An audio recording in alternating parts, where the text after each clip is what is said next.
அனைவருக்கும் வணக்கம். நோயற்ற வாழ்வே குறைவற்ற செல்வம். இன்னைக்கு பாத்தீங்க அப்படின்னீங்கன்னா வெயிலினுடைய தாக்கம் மிக அதிகம். அதனால வரக்கூடிய பிரச்சனைகள் பாத்தீங்கன்னா வயிற்று சம்பந்தப்பட்ட பிரச்சனைகள், கண் சம்பந்தப்பட்ட பிரச்சனைகள், தோல் சம்பந்தப்பட்ட பிரச்சனைகள் என்று நிறைய வருது.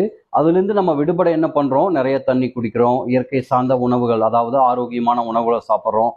இந்த மாதிரி இருந்தா படிப்படியா அந்த உஷ்ணத்தை நம்ம குறைக்க முடியும்.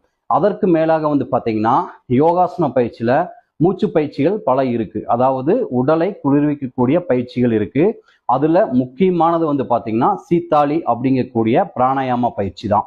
எளிமையான பயிற்சி, யாரு வேணுமாலும் பண்ணலாம் இந்த பயிற்சியை.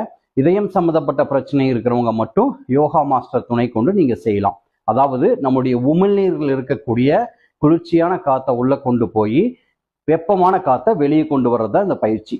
பாருங்க, நீங்க வஜ்ராசனாவிலையும் உட்காந்துக்கலாம், இல்லைன்னா சமணம் போட்டு உட்காந்துக்கலாம். வஜ்ராசனாவில் உட்கார முடியாதவங்க சமணம் போட்டு நல்லா நிமிர்ந்து உட்காந்துட்டு உங்களுடைய நாக்கை பைப்பு மாதிரி, நாக்கை நல்லா வெளியே நீட்டி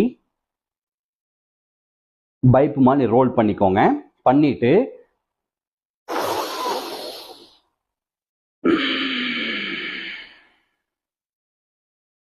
பைப்பு மாதிரி ரோல் பண்ணிட்டு வெளியே இருக்கக்கூடிய காத்தை இழுத்து வாயை மூடிட்டு மறுபடியும் மூக்கு வழியா மெதுவா விடணும். அதாவது குளிர்ச்சியான காத்து உள்ள போகுது, வெப்பமான காத்து வெளியே வருது. இதை நான் செஞ்சு காமிக்கிறேன் பாருங்க.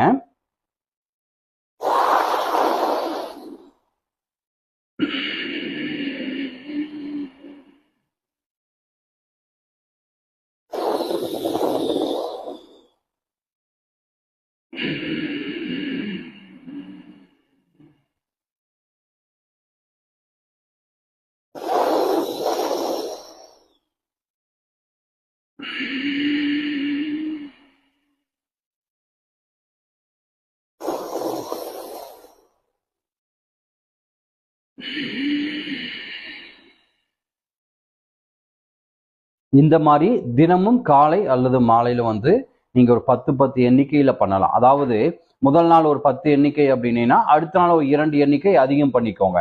இப்படியோ 25 தடவை நீங்க இதை பண்ணலாம். பண்ணாலே உங்களுக்கு நிறைய வித்தியாசம் தெரியும். அதாவது உடல் நல்ல குளிர்ச்சியாகும், உடலினுடைய ஆரோக்கியம் மேம்படும், ஜீரண உறுப்புகள் நல்லா வேலை செய்யும். அப்புறம் பாத்தீங்கன்னா கண்ணுல இந்த தண்ணி வர்றது, இந்த மாதிரி பிரச்சனைகள் வராது, ஒற்றை தலைவலி வராது. நல்லா ஒரு பலனுள்ள இந்த பயிற்சியை தினமும் செய்யுங்க. வாழ்க வளமுடன். நன்றி, வணக்கம்.